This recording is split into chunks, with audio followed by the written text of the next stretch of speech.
Tere, head seminaristid! Täna ma räägin sellest, kas vareseid on parem lasta pommi või kuuliga. Otsepostitaja dilemma on alati see, kui mitmele inimesele oma postituse saadan, kelle ma jätan sisse, kelle jätan välja. Ja kui ma vaatan oma aruandeid, siis aruanded näitavad seda, et mu hitrate on suhteliselt tagasihoidlik, tulu, mida ma teenin, ei ole ka võib-olla kõige suurem ja kogu selle asja kõrval opt-out määr on nii väike, et see ei paista õieti silma ja kiusatus on otsustada, et olgu. Mõned inimesed, kes ei peaks, saavad selles lahingus pihta, aga saadan pigem natuke rohkematele kui natuke vähematele. Olukord on umbes sama, nagu pikka aega oli sõjapidamises, kus vaenlase maatasa tegemiseks kõige kindlam taktika oli see lasta 100 pommilennukit üle vaenlase rindejoone, kõik viskasid alla 1000 pommi ja põhimõtteliselt keegi ikka pihta sai ja küllap see vaenlane ka siis lõpuks oma otsad andis. Pilt, mis peale sellist pommitamist näha ei, on suhteliselt kole. See siin on Dresden peale 45. aasta lauspommitamist. Mind on selline lauspommitamine häirinud ja küsimus, mida ma olen enda käest alati küsinud, on see, et kas see pommitamine võiks olla täpsem või mitte. Nüüd, selleks oleks meil vaja aru saada, et kas see väikene opt-out on see probleem või mitte. Probleemiks ta muutub siis, kui me täpselt ei tea, kes selle 0,1% sees on ja kujutage ette, eks ole, see 0,1%, et see on üks ainukene klient, kes teie 1000 postitusest ütles, et ma enam ei taha sinust mitte midagi kuulda, on juhuslikult teie kõige parem klient. Loomulikult me seda ei taha. Nüüd, opt-out'i mõjust on suhteliselt vähe materjali. Kui ma seminariks ette valmistasin, siis ma otsisin, mida üldse on selle kohta uuritud ja tehtud, ega väga palju midagi võtta ei olnud. Me tegime juhtumi analüüsi. Tänu Mikule, Äripäevast Eerikale ja Agnesele on meil käepärast Äripäeva viimased 100 otsepostitust, mida me hoolikalt siis lõikusime ühte ja teistpidi, et aru saada, kuidas selle opt-out'i mõju hinnata ja milline see võiks olla.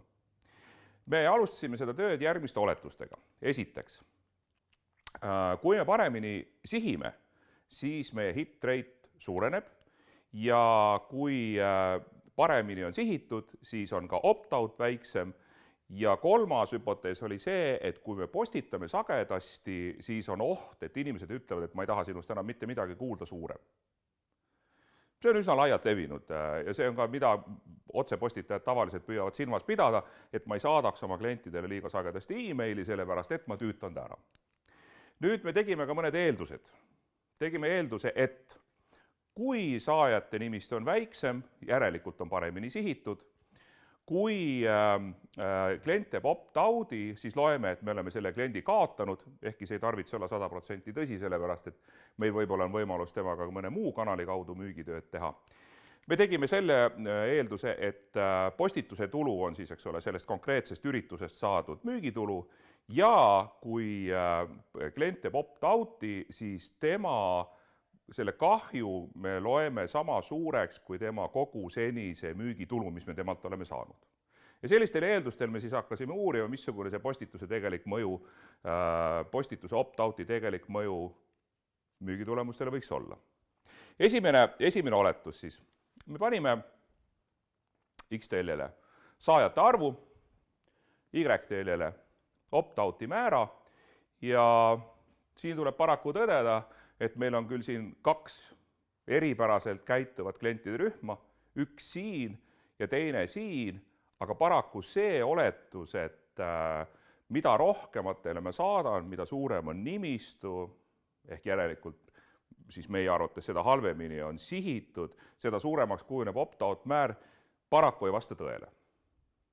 Me näeme pildist, et kuskil on mingisugune mõjur, mis paneb ühed kliendid hoolimata sellest, eks ole, et see saajate määr on suur, siiski truult järgmist kirja ootama ja on mõned väga väikese mahuga postitused, mille peale kliendid reageerivad üsna valuliselt. Järgmine, mida me kontrollisime. Kui me saadame sagedamini, siis kliendid blokeerivad ka rohkem meie poolt saadetud kirju. Ehk siis see, mida me ootasime, siin on enne konkreetset opt-out'i mitu kirja sellele kliendile on saadetud ja me ootasime seda, et mida rohkem ta kirju on enne opt-out'i saanud, seda suurem on opt-out määr. Paraku nii ei ole. Me näeme, et siit mingisugused postitused torkavad selgelt silma, on 2 anomaaliat, aga seda seost, mida me oletasime, mida sagedamini saadad, seda rohkem kliendid blokeerivad, seda ei olnud. Järgmine. Nüüd, mis veel võiks iseloomustada sihtimise headust? Sihtimise headust võiks iseloomustada see, et minu posti loetakse, avatakse ja klikitakse sellele, kuhu ma siis tahan, et nad klikiksid. Järelikult peaks olema siis selline seos, et mida paremini sihitud, seda rohkem kliendid vajutavad sellele lingile, kuhu me tahaks, et nad lähevad. Järelikult peaks olema seal ka väiksem opt-out määr. Paraku jällegi seda me siit pildilt ei näinud. Otsides, millest see opt-out lõpuks sõltub, hakkas välja kooruma üks selge seos. See, millest konkreetne e-kiri räägib, mõjutab kõige rohkem seda, kui palju opt-out'e tehakse. Ja siin on toodud andmed siis keskmise opt-out määra kohta. Lugeja küsitlus, teavitus ja reklaam annavad 3-4 korda kõrgema blokeerimise määra kui näiteks konverents, seminar, raamat ja kampaaniad, mis on tehtud. Ehk siit esimene selge sõnum, mis vähemasti sellest konkreetsest juhtumanalüüsist tuleb välja. Kui sõnumi väärtus on saajale kõrge, on opt-out'i vähem. Järgmine, mille nimel me postitamist teeme? Me tahaksime midagi müüa ja siin on võetud siis kokku kõikide nende postituste majanduslik tulem ehk müügikäive. Loomulikult me ei pane siia otseseid numbreid nii, nagu nad tegelikult olid müüdud, siin on Tambo või konstant sees, aga suhtarvud on õiged.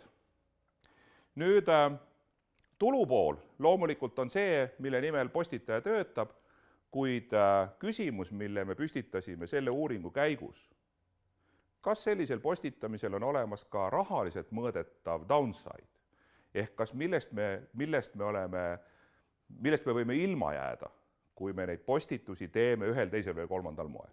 Ehk teisisõnu küsisime, kui suur on see kahju ja kahju me leppisime kokku, kui klient teeb opt-out'i, siis kogu see tulu, mis me temalt siiamaale oleme saanud, on kahju. Ja siin läheb pilt selles mõttes päris tõsiseks.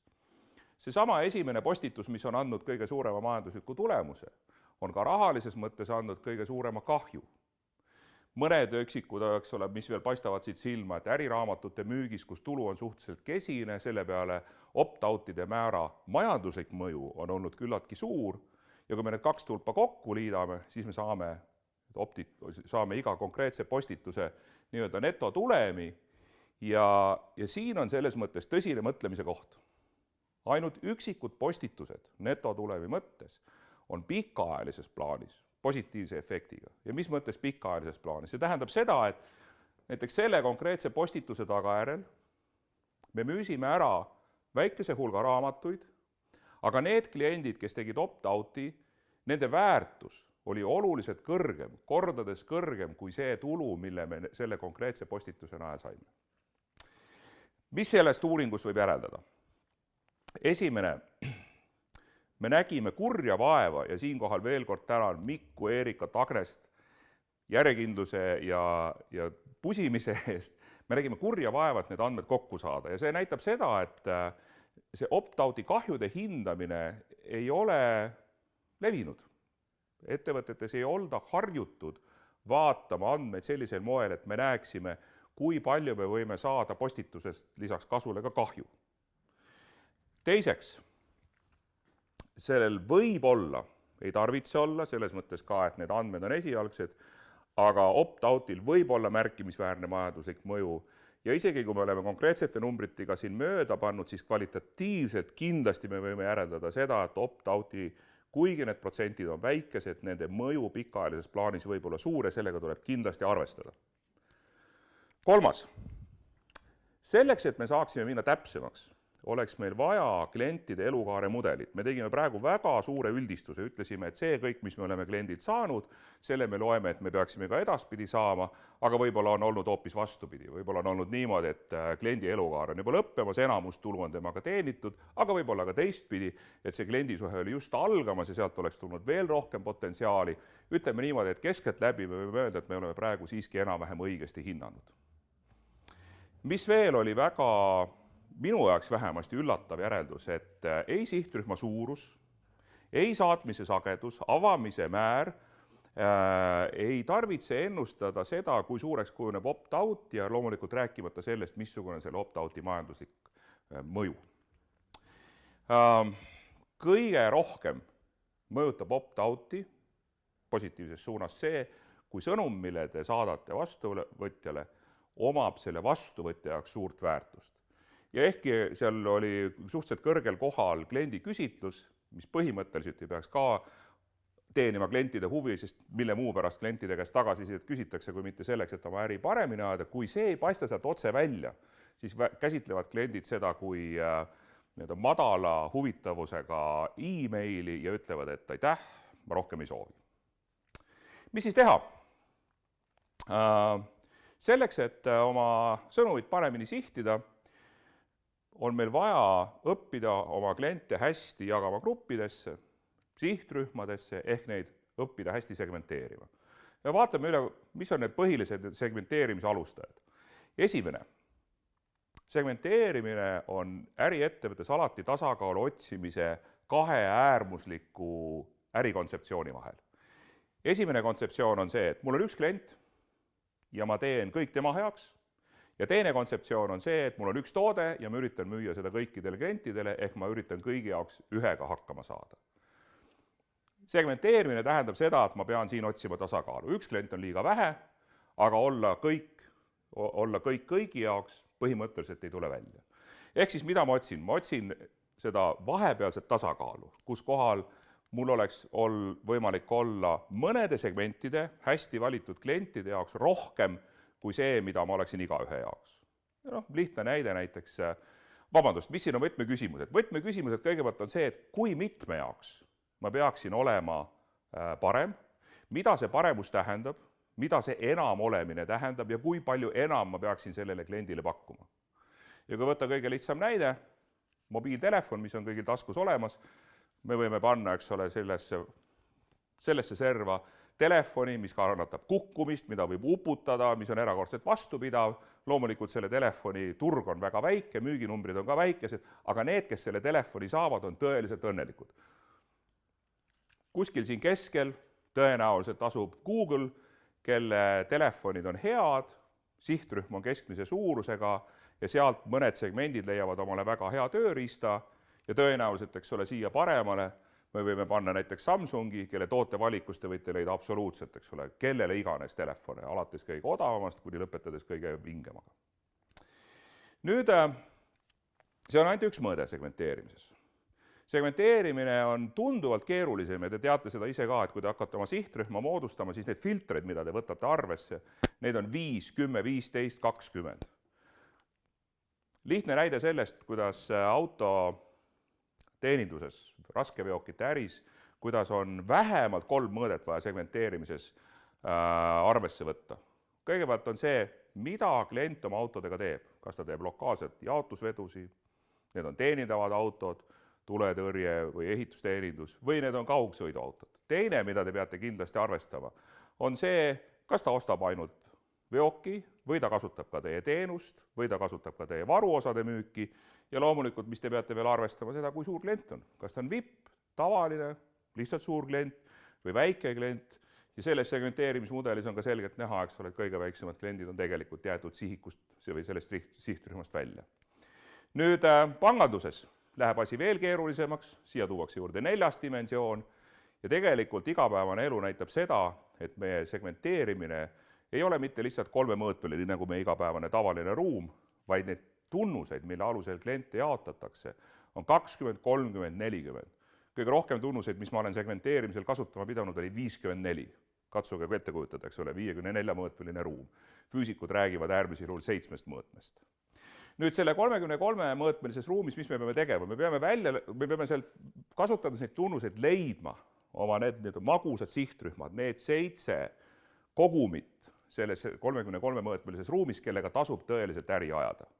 Ja selleks, et seda teha, üks asi, mis on vaja otsepostituste käigus hästi tööle saada, on see, et kui minu müügitoru, et ma ei vaata esiteks seda müügitoru lühikesena, ma ei vaata seda niimoodi, et ma ainult vaatan seda, kui palju kas jõutis kohale emaili, kes avasid, kes klikkisid, kindlasti on vaadata seda, kes ostavad või ei osta, on vaja vaadata seda, kes ostavad rohkem tooteid kui ühe või piirduvadki ainult ühe ostukorraga või ostavad ainult siis, kui on kõige soodsama hinnaga, on vaja vaadata ka seda, kas klient on soovitaja, kas see klient on kaebleja ja kas ta halvustab või soovitab oma sõpradele, oma äripartneritele teid.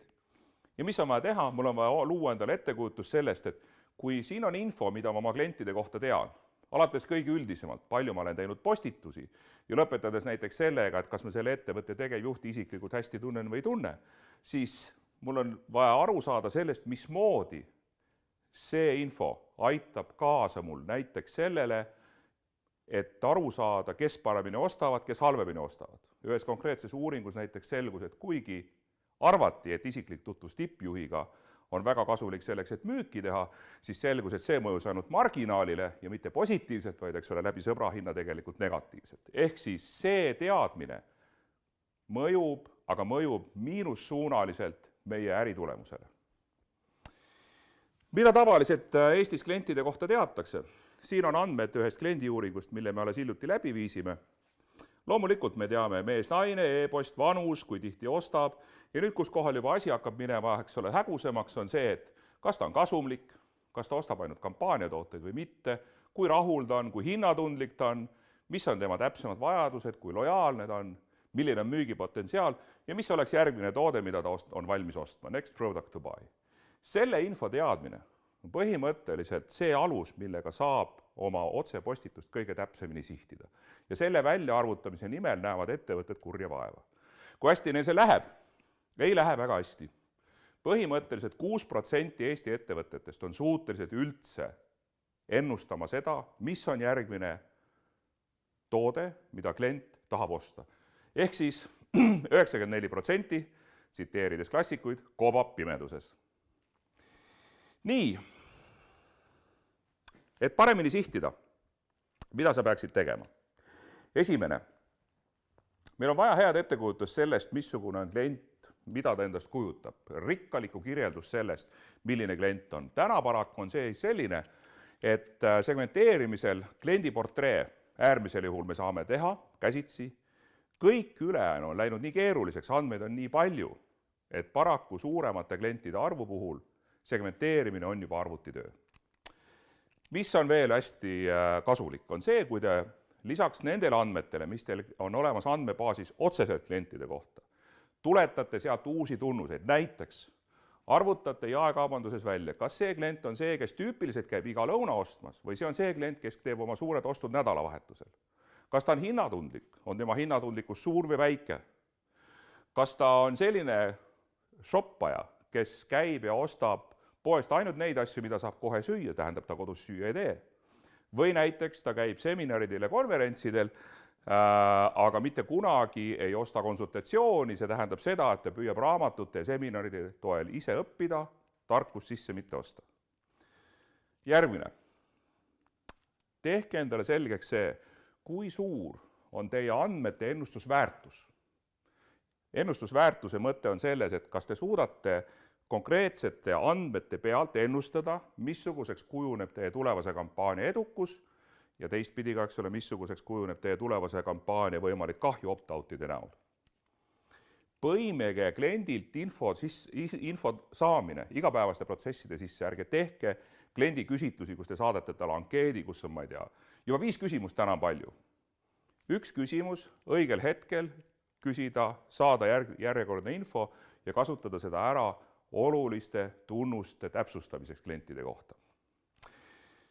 Ehk siis, kas varaseid tuleks lasta pommi või kuuliga, kindlasti on olemas ka vahepealne variant, ma arvan, et see on see, kuhu me oleme jõudmas, meil on olemas targad pommid, mis näevad ise, kus vaenlane on.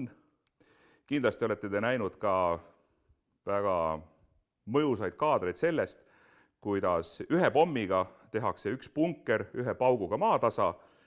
Ja mida ma teile lõpetuseks soovitan, on see, et oma tööd tehes ärge purustage kogu Dresdenit, laske sinna, kuhu täpselt on vaja, olge täpsed ja tegutsege tõhusalt. Aitäh kuulamast, edu otsepostituses!